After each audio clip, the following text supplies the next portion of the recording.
Тэгээд уул руу гүйсээр гарлаа. Эцэст нь тэр өдөр шөнөгүй сансан өвөөтэйгөө уулзав. Өвөө би байна.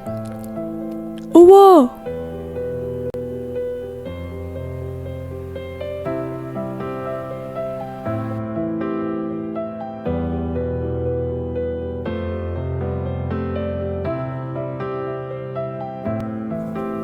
Хэйди дахин эргжлөөдөө хонь маллаж эхлэв.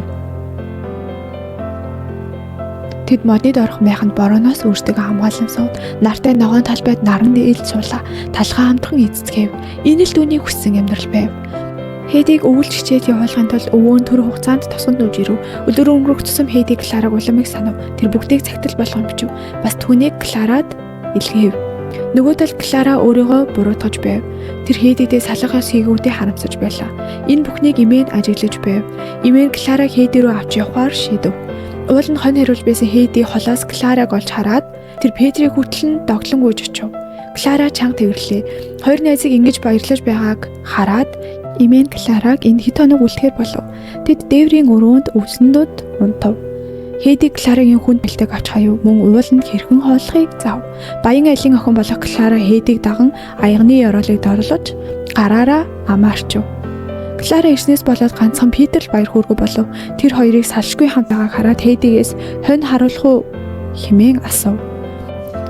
Хэйди үгүй. Гэтэл Клара яагаад хамт явъя л та. Гэтэл Питер чи яаж надтай хамт гэж чи алхаж чадахгүй шүү дээ хэмээчгэв. Тэд хэдийгээр баг зэрэг маргалсан ч удахгүй Петрийг мартав. Үүнээс болоод Петрийн атархал төрж байлаа. Хүн байхыг хараад Кларагийн тэргийг уулаас түлхэж өшгөв. Тэрэг олдохгүй болохоор өвөө Петрийг хийсэн хэрэг гэдгийг шууд мэдэв. Өвөө аргагүй нэрхэнд Клараг нуруундаа өрөн авч явв. Тасралтгүй үргэлжлэх уулыг харсан Клара бүхнийг мартан гоёмсог байгаад уусав. Гинэт түүлийн хөл дээр нэг нэрвэхээ сууж барих гэтэл нисэн одов. Клара. Хэйди Клараг босч байгааг хараад алмаарав. Тэр догтлон гүйж очоод нуугдаж байсан Питер ч бас гүйнэрч туслав. Клара найз нарынхаа тусламжтайгаар баг багаар алхаж эхэллээ. Өглөө Кларагийн аав охин авахар иртэл. Тэгээд ээжигээ ийм аюултай газар авчирсанд нь ууралж байлаа. Гэвч охиноо өөрөө алхаж байгааг хараад аав нь зочирлоо. Чи явж байна шүү дээ. Хэмээгээд аав нь гонёглон уйллаа.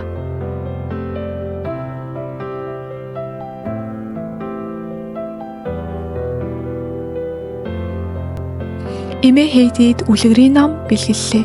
Гэхдээ онгойлогдол дотор нь юуж байсангүй. Эмээ нэгэн үзэг гарган өгч түүнийг өөрөө түүх бичгийг санал болгов. Хэйди инээмсэглээд удахгүй тэрнийг сэглэн ариллаа. Эмээ юу болов вэ гэтэл уг нь өмнө нь сургууль байхдаа багш нь тэднээс мөрөөдлөө ярихыг хүсжээ. Хэйди түүх бичгийг хүсдэгэ хэлгээд ангийнхан нь шоолсон байна. Эмээ үүнийг сонсоод намуухан дуугаар тэдний мэдлэг хэтэрхий бага байна гэж хэлв. Тэд ердөөл өөрсдийн үтсэн өчүүхэн бага орчныг мэднэ. Харин чи илүү өргөн дэлхийн ертөнцийг харсан шүү дээ. Хэрвээ мэдлэг үтсэн зүйл чинь чамайг баярлуулж байвал зүгээр л хийгээд бай.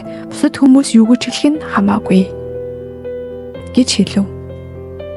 Кларагаас салах ёс хийсний дараа Хэйди өмнөх шигээ эргжүүлөөтэй амьдарсаар байв.